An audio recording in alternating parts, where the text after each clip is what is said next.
Hi everyone, my name is Seema. स्वागत है आप सभी का केमिस्ट्री कक्षा में। इस वीडियो लेक्चर से पहले हम ऑलरेडी ऑर्गेनिक केमिस्ट्री के 3 क्वेश्चन डिस्कस कर चुके हैं। तो लास्ट वीडियो में मैंने आपको बोला था कि जो ये क्वेश्चन है, क्वेश्चन नंबर 4 ऑर्गेनिक केमिस्ट्री का क्वेश्चन है, ये एक बार आप ट्राई करके देख लीजिएगा। आई होप आपने ट्राई करके देख लिया होगा। तो यहाँ पर जो सॉल्यूशन है इसका, इस वीडियो में हम देखेंगे। इसके अलावा एक और क्वेश्चन इस वीडियो में हम देखेंगे। तो चलिए स्टार्ट करते हैं।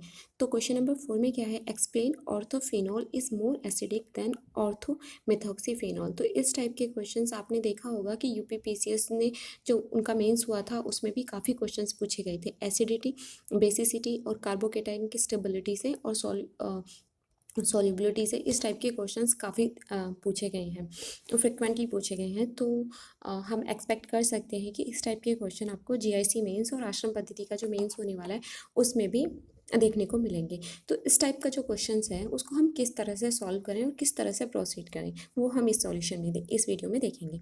तो देखिए, जो ये क्वेश्चन है इसमें पूछा गया है कि ऑर्थो जो नाइट्रोफिनोल है वो मोर एसिडिक है then ऑर्थोमेथॉक्सीफिनोल।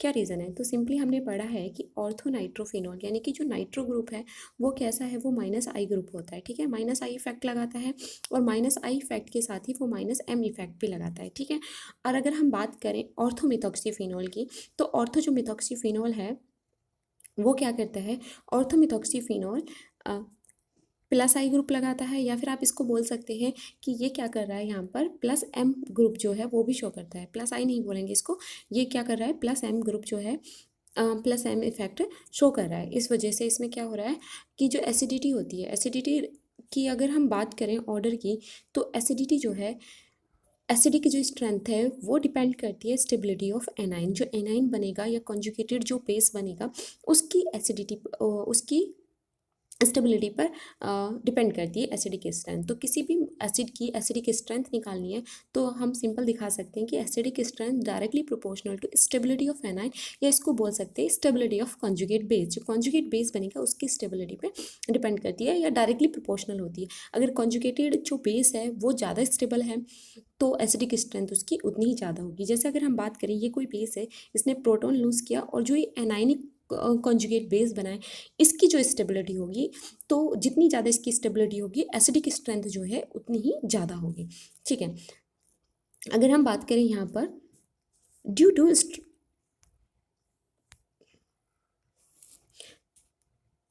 To strong minus R आप इसको बोल सकते हैं, माइनस एम इफेक्ट भी आप इसको बोल सकते हो। Due to strong minus R and minus I effect of N2 group. तो N2 ग्रुप का क्या होता है, माइनस आई इफेक्ट होता है और माइनस आर इफेक्ट जो होता है, तो इलेक्ट्रॉन डेंसिटी जो होती है OH बॉन्ड की वो क्या हो रही है, डिक्रीज हो रही है। ठीक है, electron density of OH bond decreases and hence the loss of proton become easily. तो जो लॉस ऑफ प्रोटॉन है वो क्या हो रहा है, ईजिली हो रहा है। तो जो एसिड जितनी आसानी से प्रोटॉन दे दे वो उतना ही अच्छा क्या होगा, एसिड होगा। तो देखिए, यहाँ अगर हम बात करें, ये है ऑर्थोनाइट्रोफिनोल। तो ऑर्थोनाइट्रोफिनोल में क्या हो रहा है, इस बॉन्ड की जो इलेक्ट्रॉन डेंसिटी है वो डिक्रीज हो रही है ड्यू टू माइनस आई और minus are effect of nitro group. तो यहाँ पर हमने दिखा दिया minus I effect decrease the electron density. तो यहाँ पर माइनस आई इफेक्ट के थ्रू क्या हो रहा है, इलेक्ट्रॉन डेंसिटी डिक्रीज हो रही है इन OH bond make release of proton easy. यहाँ पर हमने बता दिया है कि माइनस आई इफेक्ट की वजह से क्या हो रहा है। और अगर हम बात करें माइनस एम और माइनस आर इफेक्ट, तो इसकी वजह से क्या हो रहा है, जो positive charge on the phenolic oxygen पे जो पॉजिटिव चार्ज आ रहा है, make the release of proton easy. तो वो क्या कर रहा है, प्रोटॉन को रिलीज करेगा। क्यों करेगा, क्योंकि ऑक्सीजन आपको पता है इलेक्ट्रोनेगेटिव एटम होने की वजह से पॉजिटिव चार्ज जो है इस पर स्टेबल नहीं होगा। इस पॉजिटिव चार्ज को ख़त्म करने के लिए ये इस इलेक्ट्रॉन्स को, यानी कि OH बॉन्ड का जो इलेक्ट्रॉन है, शेयरिंग के जो इलेक्ट्रॉन है, वो ऑक्सीजन अपने पास ले लेगा, H प्लस रिलीज हो जाएगा। जैसे ही वो रिलीज होएगा वैसे ही ऑक्सीजन पे पॉजिटिव चार्ज क्या हो जाएगा, खत्म हो जाएगा। दैट्स वाई क्या हो रहा है कि यहाँ पर जो रिलीज टेंडेंसी है H प्लस की वो ईजी हो रही है। तो इस वजह से एसिड क्या होगा, काफ़ी अच्छा एसिड है ये। ठीक है, ओके। अगर हम बात करें फर्दर, द ऑर्थोनाइट्रोफिनॉक्साइड जो आयन यहाँ पर क्या बना है, जैसे ही आपका H प्लस रिलीज हुआ है तो ये क्या बना है, ऑर्थोनाइट्रोफिनॉक्साइड आयन बना है, left after the loss of proton is stabilize by resonance. और ये जो नेगेटिव आयन बना है ये स्टेबलाइज हो रहा है किसकी वजह से, रेजोनेंस। तो यहाँ पर हमने सभी रेजोनेटिक स्ट्रक्चर इसके दिखा दिए हैं, ठीक है। Thereby making orthonitrophenol a strong acid, तो ये क्या हो रहा है, इस वजह से ऑर्थोनाइट्रोफिनॉल जो है काफ़ी स्ट्रॉन्ग एसिड हो रहा है, ठीक है। अगर हम बात करें नेक्स्ट की, in contrast due two plus are effect of OCH3 group, तो OCH3 ग्रुप का क्या है, प्लस आर इफेक्ट हो रहा है, the electron density of OH bond increases thereby making the loss of proton difficult, तो इसलिए लॉस ऑफ प्रोटॉन क्या हो रहा है, डिफिकल्ट हो रहा है। तो यहाँ पर देखिए इस तरह से हमने दिखा दिया है ये। अगर हम बात करें furthermore, the orthomethoxyphenoxide ion left after the loss of proton, जो देखिए बेस क्या करेगा, प्रोटॉन लेगा, यानी कि प्रोटॉन लेने के बाद जो ये ऑर्थोमिथॉक्सीफिनॉक्साइड आयन बना है, तो ये क्या हो रहा है, ये स्टेबलाइज नहीं हो पाएगा क्योंकि इसका जो इफेक्ट है वो क्या हो रहा है, प्लस आर इफेक्ट ये शो कर रहा है। दैट्स वाई ये क्या हो रहा है, इतने इजीली क्या है, स्टेबलाइज नहीं हो रहा है। अभी अगर इसकी रेजोनेंस की बात करें, by resonance because of two negative charge,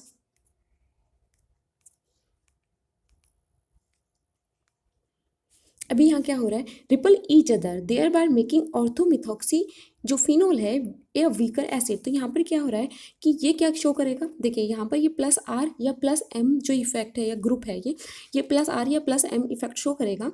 तो यहाँ पर देखिए ये इलेक्ट्रॉन अपने देगा, तो यहाँ पर क्या हो रहा है, यहाँ पर नेगेटिव चार्ज आएगा और यहाँ नेगेटिव चार्ज आएगा। जो ये नेगेटिव चार्ज आए हैं एडजस्टेंट पोजिशन पे, ये एक दूसरे को रिपल करेगा और जो मिथॉक्सी फिनोल है वो वीकर एसिड होगा, बनना नहीं चाहेगा।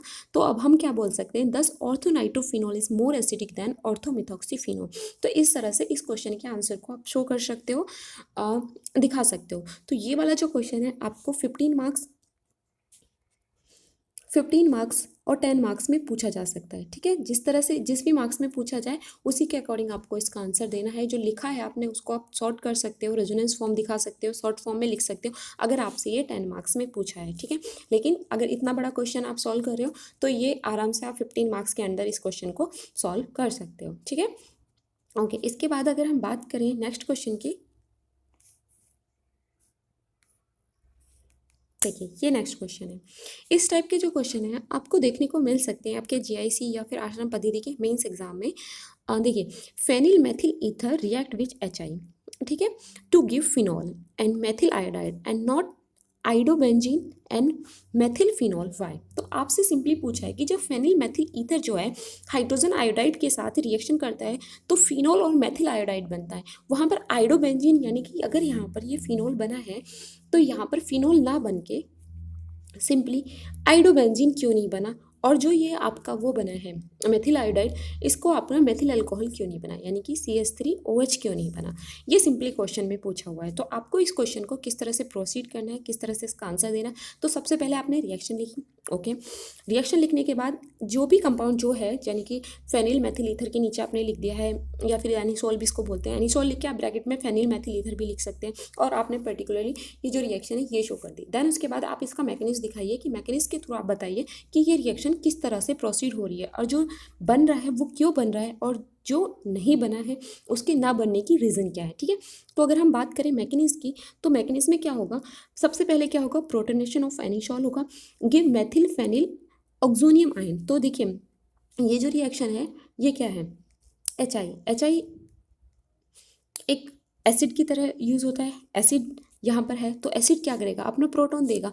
तो जैसा आप देख रहे हो यहाँ पर ऑक्सीजन जो है लॉन पेयर ऑफ इलेक्ट्रॉन है इसके, और यहाँ पर एसिड दिया हुआ है, तो ये प्रोटॉन को क्या कर लेगा, ले लेगा, और उसके बाद क्या बनेगा, मेथिल फेनिल ऑक्सोनियम आयन बनेगा। देखिए जो ये आयन बना है इस ऑक्सीजन के बराबर में जो ये बेंजीन रिंग वाला जो कार्बन है ये क्या है, sp2 हाइब्रिडाइज है, ठीक है। अगर हम बात करें एनिसोल की, तो एनिसोल का जो ऑक्सीजन का लॉन पेयर है वो क्या हो रहा है, वो लोकेलाइज लॉन पेयर नहीं है, वो डीलोकेलाइज है, तो वो बेंजीन रिंग के साथ क्या है, डीलोकेलाइज हो रहा है। तो जो इसके पास जो क्या कहते हैं लॉन पेयर ऑफ इलेक्ट्रॉन है, उनकी वजह से इसमें एक डबल बॉन्ड करेक्टर आ रहा है, ठीक है। डबल बॉन्ड करेक्टर आने की वजह से क्या हो रहा है कि जो ये कार्बन जो कार्बन है फेनिल रिंग का यानी कि बेंजीन रिंग का जो कार्बन है और ऑक्सीजन के बीच में डबल बॉन्ड करेक्टर आने की वजह से कंपैरेटिवली ओ और जो CH3 यानी कि sp3 हाइब्रिडाइज जो ये कार्बन है उन दोनों के बीच में यानी कि ऑक्सीजन और CH3 के बीच का जो बॉन्ड है वो वीक बॉन्ड हो जाएगा जो आसानी से टूट सकता है। इस वजह से क्या हो रहा है कि जब आयोडाइड यानी कि ये इस पर अटैक करेगा तो ये जो अटैक करेगा ये सिंपली अटैक CH3 पे करेगा और पॉजिटिव जो चार्ज होने की वजह से ऑक्सीजन पर ये बॉन्ड किसकी तरफ मुड़ जाएगा, ऑक्सीजन की तरफ। तो हमें देखने को क्या मिलेगा, फिनोल और मेथिल आयोडाइड मिलेगा। तो ये इसके रिएक्शन मैकेनिज्म से हमने बता दिया है। आप देखिए यहाँ पर लिख के भी दिखा दिया है, इन methyl phenyl oxonium ion OCH3 bond is weaker than OC6H5 bond due to partially double bond character because of resonance between the lone pair of electron of oxygen along with sp2 hybridized carbon atom of phenyl ring। ठीक है, ये हो गया, यहाँ पर ये बता दिया है। तो अब हम यहाँ पर कंक्लूजन क्या निकलता है, therefore attack by iodide ion exclusively breaks the OCH3 bond forming methyl iodide and phenol. तो इस तरह से इस क्वेश्चन को आप सॉल्व कर सकते हो। इस टाइप का जो क्वेश्चन है आपका, देखिए काफ़ी, देखिए ये क्वेश्चन देखने में लग रहा है कि एक पेज में ही हो गया है, इसको काफ़ी छोटा छोटा लिखा है, दैट्स वाई ये एक पेज में आ गया है।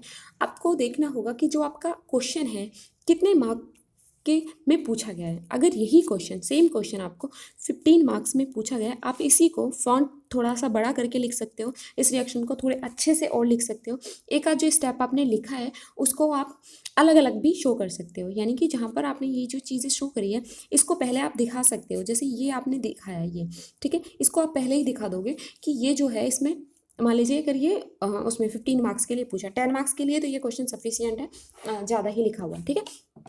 और अगर आप इसको और बड़ा करना चाहते हो, इसको आप अलग से दिखा सकते हो कि जो एनिसोल है उसमें पार्सली डबल बॉन्ड करेक्टर आ जाता है, जिस वजह से क्या होता है, जो ये बॉन्ड है OCH3 बॉन्ड वीक है और ये जो कार्बन है वो sp2 हाइब्रिडाइज है। देन उसके बाद आप किसी एसिड के साथ रिएक्शन दिखा देते हो और बोल दिए, आप दिखा सकते हो कि due to partially double bond character ये बॉन्ड वीक हो गया है, तो जो अटैक होगा आयोडीन का वो इस तरह से होगा।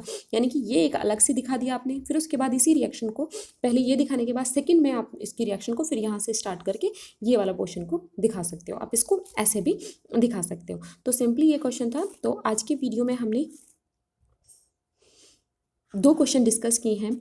तो आई होप ये वीडियो आपके लिए हेल्पफुल रहेगी। इसके बाद जो नेक्स्ट वीडियो आएगी उस वीडियो में हम कुछ ऑर्गेनिक के क्वेश्चन सॉल्व करेंगे, कन्वर्जेशन के क्वेश्चन सॉल्व करेंगे कि अगर आपको सिंपली अल्कोहल दिया है तो अल्कोहल से एल्कीन कैसे बनाए। इस टाइप के जो क्वेश्चंस होते हैं वो काफ़ी इंपॉर्टेंट होते हैं एग्जाम पॉइंट ऑफ व्यू से, और वो क्या करेंगे, आपको मार्क्स जो गेन करने में हेल्प करेंगे। देखिए इस टाइप के क्वेश्चन आप कितने अच्छे से लिख लीजिए, मान लीजिए अगर ये 15 मार्क्स का क्वेश्चन भी है तो आपको हाईएस्ट 9 मार्क्स मिल सकते हैं, 8 मार्क्स मिल सकते हैं, ठीक है, जिस तरह से मार्किंग होती है यूपीएससी में, तो इस तरह से आपको मिलेगा। लेकिन अगर आपका क्वेश्चन जो है 2 मार्क्स मार्कर का क्वेश्चन है, मान लीजिए यही क्वेश्चन होता और इसमें जो ये चीज़ें दी हुई हैं आपको ये ना देते, सिंपली इसको इतना दे देते कि क्या होगा, ठीक है, और ये 2 मार्क्स का क्वेश्चन है, तो 2 मार्क्स के क्वेश्चन में अगर वो फिर भी काटेंगे तो 1.5 मार्क्स तो आपको मिलेगा ही।